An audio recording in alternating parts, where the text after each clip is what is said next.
Question है, a vessel is in the form of inverted cone. Its height is 8 centimeter and the radius of its top, which is open, is 5 centimeter. It is filled with water up to the brim.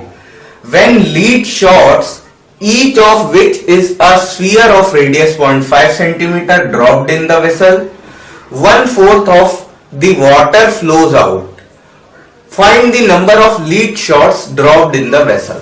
तो देखिए इस question में क्या हो रहा है, इस question में एक इन्वर्टेड कोन में क्या है, पानी भरा हुआ है, ठीक, और इसमें लीड शॉट एक्सपेरिमेंट किया जाता है, ठीक। लीड शॉट जब हम इसमें करते हैं तो क्या होता है, इस कोन में जो वाटर भरा हुआ है, ठीक, तो वो क्या हो रहा है, उसका 1/4 वाटर एक लीड शॉट में फ्लो कर जाता है, ठीक। और हमें क्या करना है, इस कोन में भरे हुए पानी को खाली करने के लिए नंबर ऑफ लीड शॉट्स कितने लगेंगे वो हमें कैलकुलेट करना है। तो चलिए देखते हैं, ठीक। तो सबसे पहले तो देखिए कोन के बारे में थोड़ी सी इंफॉर्मेशन ले लेते हैं, ठीक।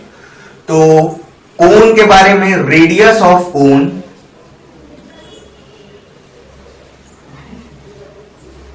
इक्वल्स टू 5 सेंटीमीटर, ठीक।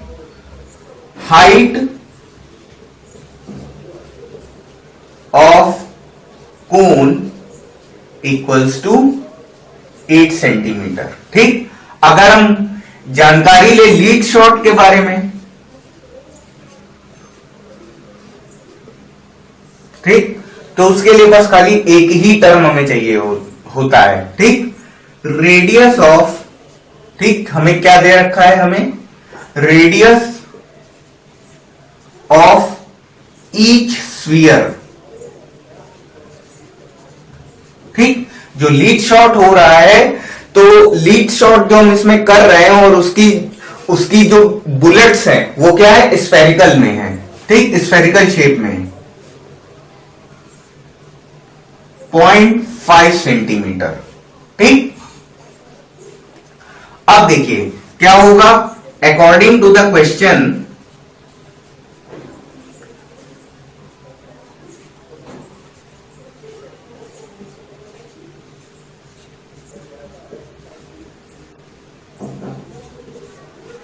Volume of water spilled out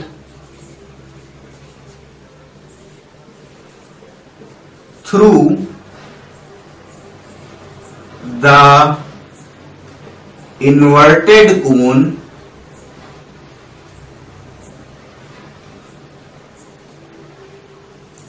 equals to n into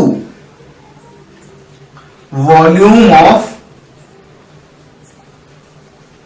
each lead shots, ठीक। हमने मान लिया है कि नंबर ऑफ लीड शॉट्स हमारे क्या है, n है, ठीक। नंबर ऑफ लीड शॉट्स को हमने n मान लिया है। Volume of water spilled out equal to n into volume of each lead shot, ठीक। तो अब देखिए वाटर का वॉल्यूम कितना स्पिल्ड आउट होगा जब हम एक लीड शॉट को कंसीडर करेंगे, तो ये क्या हो जाएगा, 1/4 इंटू वॉल्यूम ऑफ कोन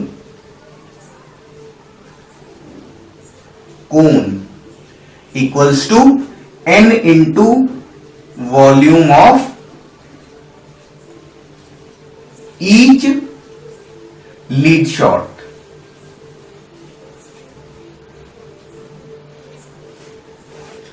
ठीक। तो ये 1/4 इंटू वॉल्यूम ऑफ कोन, तो वॉल्यूम ऑफ कोन क्या हो जाएगा, ये हो जाएगा 1/3 पाई, और रेडियस है आपकी 5, तो 5 का स्क्वायर इंटू हाइट है h equals to n into, और ये आपका क्या हो जाएगा 4/3 पाई, ठीक। पहले फॉर्मूला ही लिख देते हैं, पाई r² h इंटू 4/3 पाई r क्यूब, ठीक है। ठीक, इसको हम R1 ले लेते हैं और इसको हम R2 ले लेते हैं। ठीक, और ये 1/4 इंटू और ये आपका 1/3 पाई और रेडियस क्या हो जाएगी, रेडियस आपकी 5 square into height 8 equals to n into 4/3 pi और लीड शॉट के लिए रेडियस ये आपकी हो जाएगी 0.5, तो ये आपका 0.5 होल क्यूब। ठीक है, और अब देखिए आपका पाई से पाई आपका कैंसिल आउट हो जाएगा और ये आपका हो जाएगा 1/4 इंटू 1/3 इंटू और ये आपका हो जाएगा 5 इंटू 5 इंटू 8, ठीक, इक्वल्स टू और ये आपका हो जाएगा n इंटू 4/3 इंटू और ये आपका हो जाएगा 0.5 इंटू 0.5 इंटू 0.5। ठीक, तो ये यहां तक हमारा आ जाता है ये। तो देखिए चलिए इसी में आगे बढ़ते हैं। तो अब देखिए हम क्या करेंगे, ये है आपका 1/4 इंटू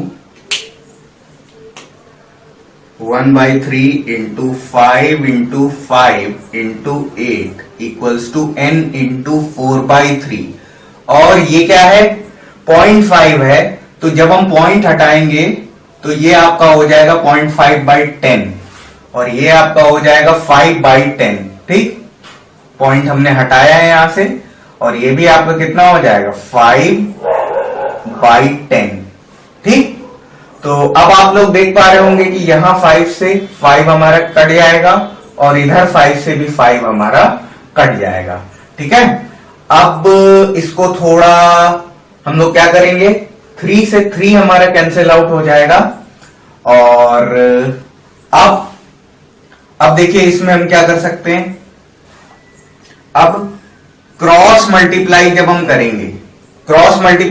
करेंगे तो देखिए ये आपका क्या हो जाएगा 8 into 10 into 10 into 10 divide by, ठीक, और यहां पर क्या हो जाएगा इसके अपॉन में आ जाएगा 4 into 4 into 4 into 4 into 5।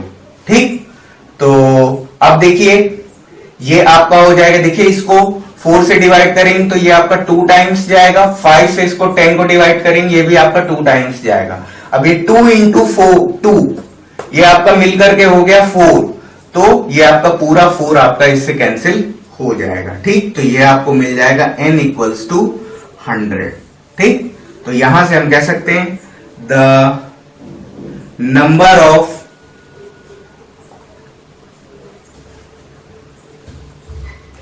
Lead shots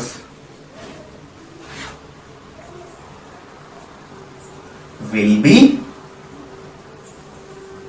100। हमें कितने लीड शॉट्स की रिक्वायरमेंट होगी इसको खाली करने के लिए, 100 लीड शॉट्स की रिक्वायरमेंट होगी।